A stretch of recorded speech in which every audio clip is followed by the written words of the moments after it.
नमस्कार, आप सभी का राजस्थान क्लासेज के इस यूट्यूब प्लेटफॉर्म पर बहुत बहुत स्वागत है। आइए दोस्तों, आज हम राजस्थान पुलिस वनपाल वन रक्षक या फिर आप कह लीजिएगा पीटीटी एग्जाम के लिए विज्ञान का अति महत्वपूर्ण प्रश्नों का टेस्ट पढ़ने वाले हैं। रसायन विज्ञान होगी आज। उम्मीद करूंगा आप इस क्लास के अंत तक जुड़े रहेंगे और आज की क्लास का लुत्फ में ज़रूर फ़ायदा उठाएंगे और आप देखेंगे कि इस टेस्ट में आपके कितने प्रश्न सही होते हैं, ये जो कि आपके लिए बहुत ही महत्वपूर्ण है। प्यारे साथियों, आज का पहला प्रश्न आप सभी की स्क्रीन पर है। अगर आप राजस्थान क्लासेस पर पहली बार हो तो चैनल को सब्सक्राइब जरूर कर लीजिएगा। पहला क्वेश्चन आप सभी की स्क्रीन पर है, ताम्र व टिन के मिश्र धातु को क्या कहते हैं। देखिए साथियों, बिल्कुल आसान सा प्रश्न है और वैसे मैं आपसे बात करूं तो इजीली प्रश्न से शुरुआत होगी और लास्ट तक आपके थोड़े से हार्ड क्वेश्चन जरूर रहेंगे। तो सी ऑप्शन, ताम्र और टिन के मिश्र धातु को हम क्या बोलेंगे? कांसा बोलेंगे दोस्तों। ताम्र व टिन के मिश्र धातु को हम कांसा बोलेंगे। अगला क्वेश्चन है, कौन सा अधातु कमरे के ताप पर द्रव होता है। प्यारे साथियों, रसायन विज्ञान के वो सेलेक्टेड क्वेश्चन है जो आपने एग्जाम के लिए बहुत ही महत्वपूर्ण एग्जाम में पूछे जाने की प्रबल संभावना है, वैसे ही प्रश्नों पर डिस्कस करेंगे और साथ ही साथ आपको टेस्ट भी देखना है कि भाई कितने प्रश्न सही होते हैं। कौन सा अधातु कमरे के ताप पर द्रव होता है? तो राइट आंसर आप सभी का हो जाएगा ब्रोमीन दोस्तों। ठीक है, क्या हो जाएगा? ब्रोमीन। अगला क्वेश्चन है, सीसा और टिन की मिश्र धातु को हम क्या बोलते हैं दोस्तों, या फिर उसके बाद क्या बनता है? सीसा और टिन की अगर मिश्र धातु बन जाती है, ठीक है, तो उसके बाद हमारे सामने सोल्डर बनकर आता है दोस्तों। क्या बन के आता है? सोल्डर बन के आता है। और ताम्र और टिन के मिश्र धातु को हम कांसा बोलते हैं। ठीक है, तो ये चीज़ ध्यान रखना, सीसा टिन सोल्डर हो जाएगा और मैंने आपको बताया कि ताम्र और टिन वो हो जाएगा कांसा। ठीक है दोस्तों, आगे बढ़ते हैं, अगले क्वेश्चन को देखते हैं। कार्बन का कौन सा अपरूप अधिक कठोर होता है? कार्बन का कौन सा अपरूप जो है वो अधिक कठोर होता है? तो आप सभी का लॉक हो जाएगा हीरा। हीरा अधिक कठोर होता है, सबसे अधिक कठोर होता है। कॉपर को वायु में जलाने पर कौन सा यौगिक बनता है? देखिए दोस्तों, यहाँ पे यौगिक है, ये यौगिक। ठीक है, कॉपर को वायु में जलाने पर कौन सा यौगिक बनता है? तो कॉपर ऑक्साइड आप सभी लॉक करेंगे, मतलब सी ऑप्शन फिलहाल के लिए आपका लॉक हो जाएगा। Show on your next question your screen और देखिएगा सिलिका क्या है। देखिए दोस्तों, सिलिका को हम क्या बोलते हैं? धातु बोलते हैं या उपधातु या अधातु या इनमें से कोई नहीं। तो सिलिका जो है एक प्रकार की उपधातु है। प्यारे साथियों, आप सभी का राइट आंसर हो जाएगा ए ऑप्शन। अगर आप ए ऑप्शन बता रहे हैं तो बिल्कुल ही सही बता रहे हैं। अगला क्वेश्चन आप सभी की स्क्रीन पर आता है कि धातुओं को पीटकर पत्थर बनाना आसान है, यह धातु के किस गुण धर्म को बतलाता है? धातु को पीटकर पत्थर या फिर पत्थर कह लो, मतलब उसको एक पत्रे के समान बना सकते हैं या फिर पत्थर के समान बना सकते हैं। तो धातु के किस गुण धर्म को बतलाता है? तो आप सभी का लॉक हो जाएगा बी ऑप्शन, आघात वर्ध्यता। मतलब धातु पर आघात करेंगे, घात करने के बाद वो पत्थर की तरह हो जाएगा, पत्थर। ठीक है, जो पत्थर मतलब पतला सा पतरा होता है ना, उस वही बात करें अपन। नेक्स्ट क्वेश्चन है कि अगर किसी मिश्र धातु में एक धातु पारद है तो इसे क्या कहते हैं? अगर किसी मिश्र धातु में एक धातु पारद है तो इसे हम क्या कहेंगे? हम कहेंगे अमलगम दोस्तों। क्या कहेंगे? अमलगम कहेंगे। सर सी ऑप्शन क्या? हाँ जी रे, सी ऑप्शन को लॉक कर दियो। अगला क्वेश्चन आता है, लोहे पर भाप की अभिक्रिया से कौन सा गैस उत्पन्न होता है? प्यारे साथियों बता दीजिएगा, लोहे पर भाप की अभिक्रिया से कौन सा गैस उत्पन्न होता है? तो हाइड्रोजन गैस या ऑक्सीजन या अमोनिया या नाइट्रोजन। तो प्यारे साथियों, आप सभी का ये ऑप्शन लॉक हो जाएगा, हाइड्रोजन। ठीक है, क्या हो जाएगा? हाइड्रोजन गैस हो जाएगा। अच्छा दोस्तों, मैं आपको प्लीज़ बता देता हूँ कि आपको शेयर करना होगा, क्लास को शेयर नहीं करते आप लोग। अब देखिए, व्यूज की बात करें, मैं आपको क्लास 2 दे रहा हूँ और धीरे धीरे व्यूज़ कम होते जा रहे हैं। ऐसा क्यों है रे? शेयर किया करो। आप सभी से रिक्वेस्ट रहेगी कि आप शेयर करेंगे तभी आपके और भी भाई बहन देखेंगे, है ना। ज़रूर नहीं कि आप लाइव क्लास के बीच में शेयर करो, ऐसा ज़रूरी नहीं है। आप बाद में भी शेयर कर सकते हो और सभी से अपने दोस्तों को रिक्वेस्ट कर सकते हो कि भाई आइए। और यहाँ पे मॉर्निंग टाइम में ओनली टेस्ट होते हैं और रात की क्लास में विख्यात्मक जो कि राजस्थान जी के हम पढ़ते हैं, तो ज़रूर उनको इन्वाइट करिएगा। नंबर 10 क्वेश्चन आप सभी की स्क्रीन पर आता है और हाँ, इस सभी की अगर क्लास देखेंगे तो पीडीएफ भी आपको मिल रही है। वैसे आपको पता है मैंने 7-8 पीडीएफ दे दी है राजस्थान जीके की, है ना, और ये साइंस की पीडीएफ भी मिलेगी। कंप्यूटर की मैंने दे रखी है, वैसे जितने कंप्यूटर को पढ़ा रखे ना उतने पीडीएफ मैंने दे दी है वेबसाइट पर, तो आप ज़रूर विजिट करके डाउनलोड कर सकते हैं। निम्नलिखित में से कौन सा गुण कार्बनिक यौगिकों में प्राय नहीं होता है? तो प्यारे साथियों, जल में विलेयता, ये हो जाएगा विलेयता है, विलेयता ऐसे है, ठीक है। तो आप सभी का लॉक हो जाएगा ए ऑप्शन। अगला प्रश्न है कि जस्ता के अयस्क कौन से है? जस्ता के अयस्क जो है ना, जिंक ब्लेड है या बॉक्साइट है या सोडियम क्लोराइड है या सिनावार है। जस्ता के अयस्क की बात करें तो जिंक ब्लेड को आप सभी लॉक करेंगे, ऐसे लॉक करेंगे कि वापस कभी ओपन ही ना हो, क्योंकि आपके पास की रखनी ही नहीं है भैया। अगला क्वेश्चन है एल्यूमिना का विद्युत अपघटन करने पर एनोड पर कौन सी गैस जमा होती है? अगर एल्यूमिना का विद्युत अपघटन किया जाए तो एनोड पर कौन सी गैस जमा हो जाएगी? तो प्यारे साथियों, हाइड्रोजन नहीं होगा, नाइट्रोजन भी नहीं होगा, कार्बन डाइऑक्साइड भी नहीं होगा, ऑक्सीजन गैस हो जाएगा राइट आंसर, ठीक है। ऑक्सीजन गैस को आप सभी लॉक करेंगे। अगला क्वेश्चन आप सभी की स्क्रीन पर है कि भी 13 नंबर है कि इस्पात में कितने प्रतिशत कार्बन होता है? मतलब जो इस्पात होता है इसमें कितने परसेंट जो कि कार्बन होता है? 3%, 4% या फिर 2% या फिर 5%? दोस्तों ये क्वेश्चन इतना आसान है, बहुत ही आसान है, आप किसी को भी पूछ लेंगे ना तो कोई भी नहीं बता सकते। राइट आंसर आप सभी का हो जाएगा सी ऑप्शन, मतलब 2%, ठीक है। आप लॉक किसको करेंगे? सी को लॉक करेंगे या फिर 2% को? बोले सर हम 2% को करेंगे, क्योंकि कभी भी 2% ए या बी या फिर डी में भी तो आ सकता है, तो इसीलिए आपको ऑप्शन कभी लॉक नहीं करना है, आपको लॉक करना है तो मात्र और मात्र जो आपका आंसर क्या निकल के आ रहा है वही। अगला क्वेश्चन है कि कौन सी धातु है जो अधिक ताप पर भी ऑक्सीजन से अभिक्रिया नहीं करती?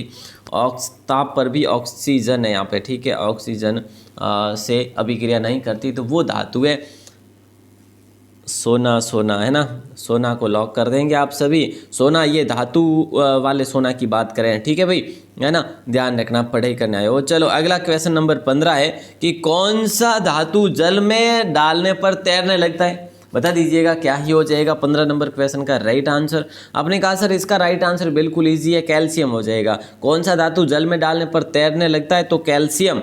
अगला क्वेश्चन है हाँ कैल्शियम, बिल्कुल सही है। अगला क्वेश्चन है एक धातु के टुकड़े से पतले तार खींचे जा सकते हैं, यह धातु के कौन से गुणधर्म को मतलब पहचानता है या फिर इसका उत्तरदायी है?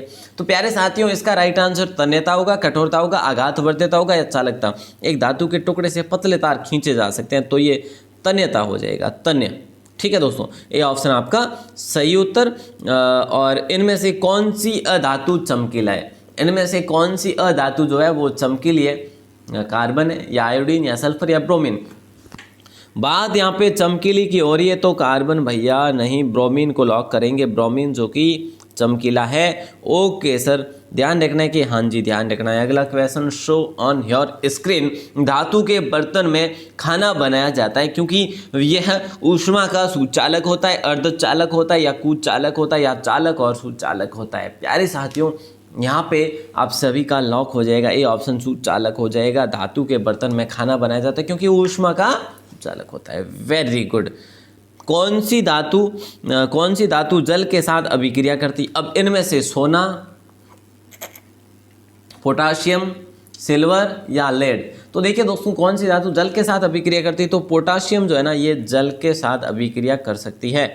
अगला क्वेश्चन है आयनिक यौगिक के गलनांक एवं क्वथनांक को अगर देखा जाए तो देखिए आयनिक यौगिक के गलनांक व क्वथनांक निम्न होते हैं या फिर उच्च होते हैं या फिर जो है अपने सामान्य होते हैं या सभी कथन सत्य नहीं? सभी तो सत्य नहीं है, अपना राइट आंसर हो जाएगा उच्च होते हैं, बिल्कुल सही, उच्च होते हैं, ठीक है। आयनिक यौगिक के गलनांक और क्वथनांक हमेशा उच्च होते हैं। अगला क्वेश्चन है निम्न में कौन ऑक्सीकरण नहीं है? इनमें से क्या जो है ऑक्सीकरण नहीं है? ऑक्सीकरण नहीं है, ठीक है। तो राइट आंसर अवक्षेपण हो जाएगा या भोजन का पचना या श्वसन या फिर दहन। ऑक्सीकरण नहीं है वो भोजन का पचना नहीं होगा, ये अवक्षेपण हो जाएगा, ये ऑक्सीकरण नहीं है, बाकी सारे के सारे ऑक्सीकरण। अगला क्वेश्चन नंबर 22 है कि पूछा जा रहा है नमक के घोल में सिल्वर नाइट्रेट का घोल डालने पर दही जैसे पदार्थ उत्पन्न होता है, ये कौन सी अभिक्रिया है? तो प्यारे साथियों नमक के घोल में सिल्वर नाइट्रेट का घोल डालने पर दही जैसे पदार्थ उत्पन्न होता है, तो वह कौन सी अभिक्रिया, वह उदासीनीकरण की क्या है दोस्तों, उदासीनीकरण की है। वैसे ये कंप्लीट दोस्तों टेस्ट ही हो पा रहा है, वैसे मैं आपको व्याख्यात्मक इसमें नहीं बता पा रहा क्योंकि मैंने आपके इसके बारे में पहले भी जानकारी दे दी है। चलिए, संक्षारण किस प्रकार की अभिक्रिया है? संक्षारण जो है ये किस प्रकार की अभिक्रिया है? उपचयन अभिक्रिया, अवक्षेपण या उपचयन या संयोजन? तो यहाँ पे अपना राइट आंसर हो जाएगा सी ऑप्शन, उपचयन अभिक्रिया हो जाएगा प्यारे साथियों। सी ऑप्शन आप सभी का लॉक होगा। किसी रासायनिक अभिक्रिया में ऑक्सीजन के अनुपात का बढ़ना क्या कहलाता है? किसी रासायनिक अभिक्रिया में ऑक्सीजन के अनुपात का बढ़ना क्या कहलाता है? अपचयन अभिक्रिया, उपचयन अभिक्रिया या ऊष्माक्षोषी अभिक्रिया या फिर विस्थापन अभिक्रिया? तो यहाँ पे अपचयन हो जाए, उपचयन हो जाएगा दोस्तों, सॉरी उपचयन, ठीक है। बी ऑप्शन आपका सही उत्तर होगा, उपचयन अभिक्रिया बिल्कुल सही होगा। अगला क्वेश्चन है कि भी निम्न में से कौन सी अभिक्रियाओं के युग्म हमेशा साथ साथ होते हैं? हमेशा साथ साथ होते हैं, कौन सी अभिक्रियाओं के युग्म? तो प्यारे साथियों, संयोजन और विघटन, अवक्षेपण और विस्थापन, उदासीनीकरण और विस्थापन या ऑक्सीकरण और अवकरण? तो यहाँ पे सी ऑप्शन लॉक कर दो, किसी को बताना नहीं है आपको, ठीक है। यूँ नहीं के मतलब प्रचार प्रसार करने लाग जाओ कि मैं ओ करियो सी, नहीं, अपने ज़्यादा प्रचार नहीं करना, अपने देख लेना कि सी सही है तो वह सही है साहब। ओके साहब, अगला क्वेश्चन आप सभी के स्क्रीन पर है। सोडियम हाइड्रोक्साइड और हाइड्रोक्लोरिक अम्ल की अभिक्रिया से सोडियम क्लोराइड और जल बनाते हैं, तो यह कौन सी अभिक्रिया है? समझे क्या? नहीं सर, सोडियम हाइड्रोक्साइड और हाइड्रोक्लोरिक अम्ल की अभिक्रिया से सोडियम क्लोराइड और जल बनाते हैं, तो ये किस प्रकार की अभिक्रिया है? तो उदासीनीकरण, अभी अपने पढ़ा वो, और ये सेम ही क्वेश्चन आया। किसी अभिक्रिया में भाग लेने वाले पदार्थ क्या कहलाते हैं? किसी भी अभिक्रिया में भाग लेने वाले पदार्थ जो होते हैं वो क्या कहलाते हैं? हमने कहा सर अभिकारक कहलाते हैं। अरे वाह, तुक्का बैठा तो भी सही बैठा है ना? नहीं सर तुक्का नहीं, हमने तो सही बताया था, आपने तुक्का मान लिया। अरे नहीं साहब, अगर सही बताया तो सही, आपका अगर तुक्का है तो भी सही आज तो। अगला क्वेश्चन है, श्वसन किस प्रकार की अभिक्रिया है? प्यारे साथियों, श्वसन किस प्रकार की अभिक्रिया है? ऊष्माक्षेपीय, संयोजन अभिक्रिया, उपचयन और अपचयन है या द्वि अपघटन है? ए ऑप्शन ऊष्माक्षेपीय अभिक्रिया हो जाएगा लॉक आपका। अगला प्रश्न है कि भाई प्रबल अम्ल और दुर्बल क्षारक से बने लवण का पीएच मान क्या होता है? प्रबल अम्ल और दुर्बल क्षारक से बने लवण का पीएच मान क्या होता है? 7 से अधिक होता है, 7 से कम। आपने कहा सर इसमें आप आगे तो बढ़िएगा मत, क्योंकि हमें पता है या तो 7 से अधिक है या 7 से कम है। तो यारों याद रखना 7 से कम हो जाएगा आप सभी का राइट आंसर, मतलब बी ऑप्शन। ओके सर, अगला क्वेश्चन है कि क्षारक को जल में घोलने पर क्या मुक्त होते हैं? किसको मुक्त कर दिया जाता है? क्षारक को जल में घोलने पर क्या मुक्त होते हैं? तो प्यारे साथियों, OH- आयन या H+ आयन या दोनों आयन या कोई आयन नहीं। तो प्यारे साथियों, यहाँ पे आपका राइट आंसर OH- आयन होगा। क्षारक को जल में घोलने पर क्या मुक्त होते हैं? तो राइट आंसर आप सभी का ये ऑप्शन। अगला क्वेश्चन है, मैग्नीशियम के दहन से जो उत्पादक बनते हैं वे है? मैग्नीशियम के दहन से जो उत्पादक बनते हैं वे अम्लीय हैं, उदासीन है, क्षारीय है या सभी? तो वे क्षारीय हो जाएगा आप सभी का लॉक। आप सभी का लॉक हो जाएगा सी ऑप्शन। अगला क्वेश्चन आप सभी के स्क्रीन पर आता है कि सोडियम, लिथियम, कैल्शियम और निकेल में से किस धातु को चाकू से काटा जा सकता है? सोडियम, लिथियम, कैल्शियम और निकेल में से किस धातु को चाकू से काटा जा सकता है? कई बार अपने पढ़ लिया, कितनी बार अपने तो यही पढ़ा कि सोडियम को चाकू से काटा जा सकता है। सोडियम, लिथियम, कैल्शियम और निकेल में से किस धातु को चाकू से काटा था? हमने सोडियम पढ़ा, तो ये सोडियम ही तो होगा, और क्या हो जाएगा यार। अगला क्वेश्चन है, आभूषण बनने वाला सोना जो होता है वो कौन सा? आभूषण को बनाने वाला जो सोना होता है वो कौन सा सोना होता है? हाँ जी, बता दीजिएगा। सोना से तो आभूषण नहीं बनते है ना, तो किससे बनते हैं? सोना से ही बनते हैं। मैं धातु की बात कर रहा हूँ, ये सोना जो धातु है इससे ही बनते हैं। यहाँ पे अपना 22 कैरेट लॉक हो जाएगा भैया। अगला क्वेश्चन आप सभी की स्क्रीन पर है, सिल्वर तथा कॉपर ऊष्मा के सबसे अच्छे चालक होते हैं या फिर कम चालक या अचालक या सबसे अच्छे कुचालक होते हैं। तो प्यारे साथियों, सबसे अच्छे चालक होते हैं सिल्वर और कॉपर ऊष्मा के। ध्यान रखना, चांदी सबसे अधिक चालक होती है, ठीक है। अच्छे चालक कह लो या सुचालक कह लो। अगला क्वेश्चन आता है नंबर 35, आप सभी की स्क्रीन पर है। अभी तो हुआ भी कुछ नहीं है, 15 मिनट भी नहीं हुए यार, 35 क्वेश्चन हो गए। वैसे सुपर फास्ट है तो कोई दिक्कत वाली बात नहीं है। इनमें से कौन सी धातु द्रव अवस्था में पाई जाती है, बताइएगा। लोहा, मरकरी, चांदी या अन्य। कई बार अपने पढ़ा इसको, ये वैसे आप सबको पता भी होगा कि द्रव अवस्था में अगर पाई जाएगी तो मरकरी पाई जाएगी भैया, है ना। अगला क्वेश्चन, निम्नलिखित में से किस धातु को केरोसिन में डुबो कर रखते हैं। काले पढ़ियो तो क्वेश्चन, और हमें ही अगर थे नहीं बताओला नहीं, काले मतलब परसों सुबह रविवार ने सुबह हम पढ़ियो तो हुबहू पेपर में याद है नहीं।